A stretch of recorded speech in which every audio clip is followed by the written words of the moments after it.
Welcome to the Messenger-Inquirer Gridiron Report, sponsored by Crandall's Home Furnishings and Carpets Unlimited. I'm Scott Hagerman, and with me is Jim Pickens. And I tell you what, Jim, I feel like I'm aging in dog years. Time is going by so quick. I can't believe we're going into the last weekend of the regular high school football season. Well, the older I get, the faster these seasons go, and this one's just gone by like a time warp. I tell you, it's just unbelievable. Like, you just feel like you're just getting into it, and then before you know it, we're here at the end of the regular season. It's hard to believe. It really is. Well, we're going to start off today's show with an interview you did with Marcus Kimbrel, the Daviess County coach. And this is an interesting week for them. They didn't qualify for the postseason. They've got a city-county rivalry game to finish with Owensboro Catholic. Just give us a quick insight about what we're going to see. Where's Marcus's thought going into this? Well, I think this is a pride game, Scott. You know, he wants them to come out and play as hard as they possibly can, and then if they do that, I think he can live with it. You know, I just think he wants them to be physical, wants them to play with enthusiasm, and if they do that, they'll be doing the best they possibly can, and that's all he's looking for this week. Well, let's take a look at your interview with Marcus. We're in the Daviess County High School locker room today talking with head coach Marcus Kimbrel. And coach, you've got a big game coming up Friday night. It's always a big game when you play a city-county rivalry. Owensboro Catholic comes into your place, and talk a little bit about the Aces. A little bit of a different Aces team this year than the one you faced a year ago. Yeah, they've got things rolling. They were young last year. I talked to Coach Edge, and he felt like they were going to be good this year. You know, and they have. They've been able to get it going. Offensively, they've been able to put up a lot of numbers. Hardesty's done a great job at quarterback running. You know, they run a real similar, if not almost identical type offense to ours, and you know, a lot of it starts with your quarterback. And Hardesty's done a great job, and he's got some guys around him to be able to make some plays. Yeah. Talk about some of the challenges that your team will face in this game, and what do you feel like you guys have to do well to be competitive and stay in this game?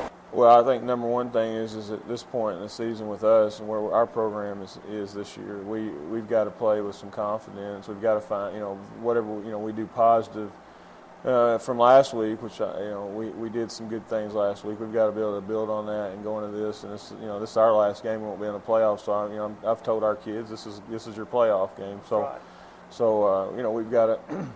You know, our seniors hopefully will go out and play, you know, as hard as they can and play with great character and show pride in our program, and our underclassmen will, those that step in there will take the opportunity they have to finish out the year and get ready for the off season. Good deal.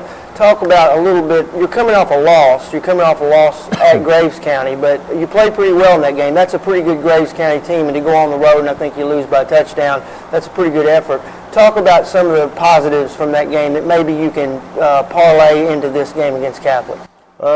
Offensively, one of the more positive things was we were able to run the ball a little bit better at times. Our offensive line played probably one of the best games they've played all year, really, in their protection of the run game and pass.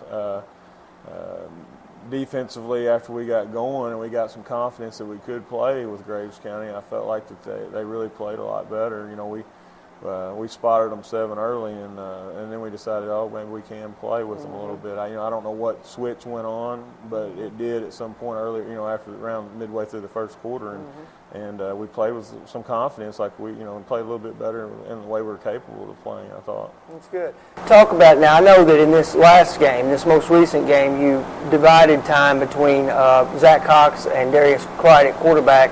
Talk a little bit about that, and what are the plans for the Catholic game? Well, Daviess brings some things to the table for us offensively that Zach doesn't, and vice versa. But you know, when you're struggling like we are offensively, you know, we've got to find some things to mix it up, and we did. Daviess didn't really do anything in particular to be totally, you know, taken out of the game. He just we just felt like we wanted to try something. You know, Zach came off of a broken thumb from the Apollo game, and felt like that we needed to try to do something different to mix it up. Just, you know, we hadn't seen Zach since early in the year in a game. Now he's practiced there at quarterback all year, up until he broke his thumb, you know, as far as throwing. But you know, I still have a lot of confidence in Daviess, and I have a lot of confidence in Zach. You know, and what we're going to do Friday night, you know, predicated on how practice goes. You know, yesterday was pretty well, and today, you know, both of them do some good things, like I said. Now, I don't want to play I really don't want to go into this game thinking we're going to play this guy this series and this guy the next series. Right. You know, and as far as who's going to start, I'm still a little in question on that. Maybe today we'll figure out some more what we need to do. You know, we're not going to create a new offense in 1 week either. So just, you know, it's going to be a deal where I just decide probably tomorrow afternoon, or maybe this afternoon, this Wednesday's practice, that we're going to go with this guy to start the game, and, you know, we'll see how it goes from there as to whether we want to slide the other guy in there or not.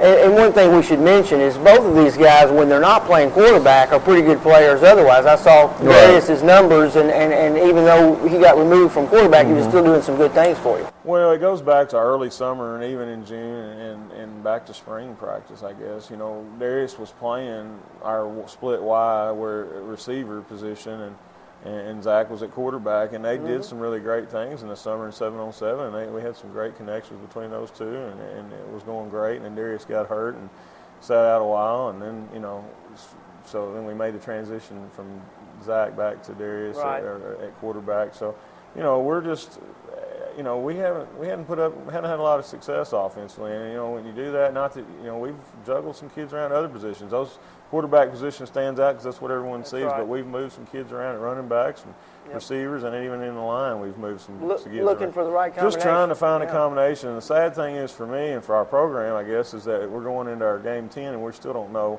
who really needs to be playing in every position, and that's just because of what we've been able to produce on Friday nights. Hadn't got it done. So, well, good luck this week. Okay. All right. Good luck in the final Panther game this week. Thank you from the Daviess County locker room, Jim Pickens with Marcus Kimbrel. Well, Jim, Owensboro Catholic comes into Reed Stadium with an 8-1 record. They're ranked number 4 in 2A. You know, you heard Marcus talk about what their issues have been this year. So you've got two teams coming into this game with dramatically different mindsets as far as what the future is holding for them. That's right. How do you see this game? Is this a game where Catholic coach John Edge tries to get maybe his players off the field fairly early, looking ahead to next week? What do you see in this? Well, I see this as basically mismatched talent-wise, but I will say this, that anytime there's a city-county type rivalry, that tightens the screws a little bit. I think that this game in the first half could be tighter than some people think. I think Daviess, this is their playoffs. I mean, they're not going anywhere after this week, so I think that they're going to let it all hang out. You might see them try some trick plays in this game just to keep Catholic off guard. But in the end, Catholic is going to have too much in this game for Daviess County. Yeah. Let's talk about a game that's actually being played tonight as we tape this on Thursday night.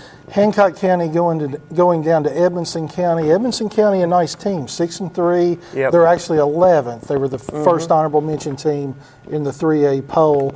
Hancock coming off a big win over Todd.